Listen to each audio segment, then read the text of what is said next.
اللہ الرحمن الرحیم۔ میں نے اس سے پہلے قتال کب اور کیسے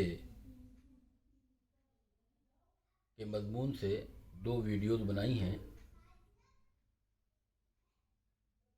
حصہ 1 حصہ 2 کر کے، اور اس میں یہ بات واضح کی ہے کہ دعوت مشن ہے، قتال مشن نہیں ہے۔ دعوت مقصود لذاتی ہی ہے، یعنی اس کی ذات سے مقصود ہے، اور قتال مقصود لغیر ہی ہے، حسن لغیر ہی ہے۔ دعوت مشن ہے، اس مشن میں آئی ہوئی رکاوٹ کو ختم کرنے کے لیے قتال ہے، نہ کہ دوسرے مقاصد کے لیے، جیسا کہ قرآن میں صاف طور پر ہے وَقَاتِلُوهُمْ حَتَّى لَا تَكُونَ فِتْنَةٌ وَيَكُونَ الدِّينُ كُلُّهُ لِلَّهِ فَإِنِ انْتَهَوْا فَإِنَّ اللَّهَ بِمَا يَعْمَلُونَ بَصِيرٌ۔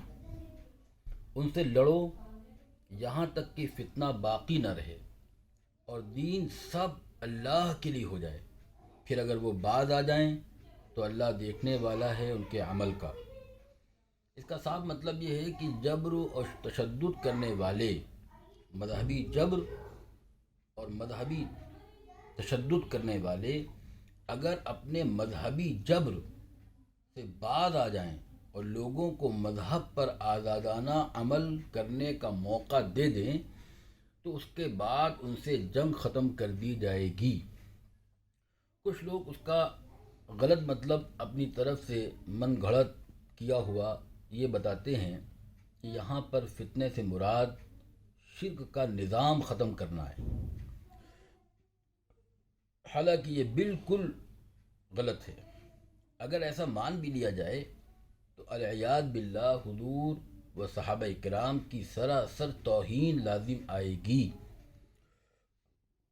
کیونکہ وہی اس آیت پر عمل نہ کر پائے۔ کیونکہ اگر ایسا مقصود ہوتا تو فتح مکہ کے بعد حضور صلی اللہ علیہ وسلم اور صحابہ کرام رضوان اللہ علیہم اجمعین کافروں کو معاف کرنے کے بجائے پکڑ پکڑ کر مارنا شروع کر دیتے، اور فتح مکہ سے پہلے بھی صلح حدیبیہ میں اتنا دب کر صلح نہ کرتے۔ اور اگر ایسا ہوتا تو پھر حضور صلی اللہ علیہ وسلم کے بعد حضرت عمر، عثمان، حضرت علی اور حسن حسین کو دشمن کیوں قتل کرتے، اور صحابہ کی بڑی جماعت شہید کیوں ہوتی؟ کیونکہ حضور صلی اللہ علیہ وسلم کی وفات سے پہلے ہی سارے کفار یا تو اسلام لے آتے یا پھر ان کو مار کر ختم کر دیا جا چکا ہوتا، اور اگر صحابہ کرام بعد میں شہید بھی ہوتے تو اس میں صدیاں گزر جاتی، کیونکہ صدیوں کے بعد جب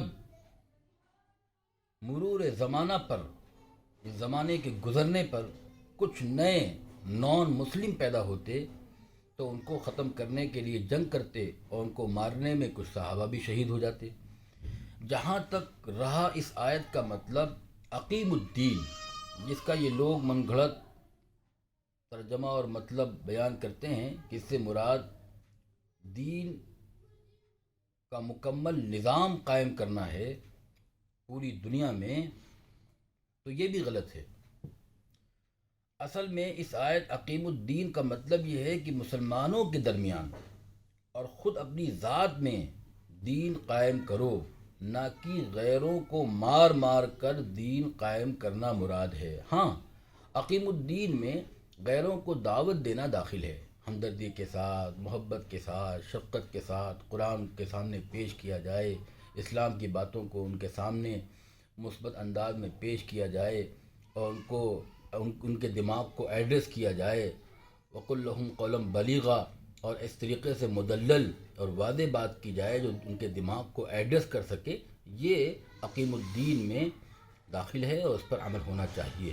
اللہ تعالی ہم سب کو عمل کرنے کی توفیق نصیب فرمائے۔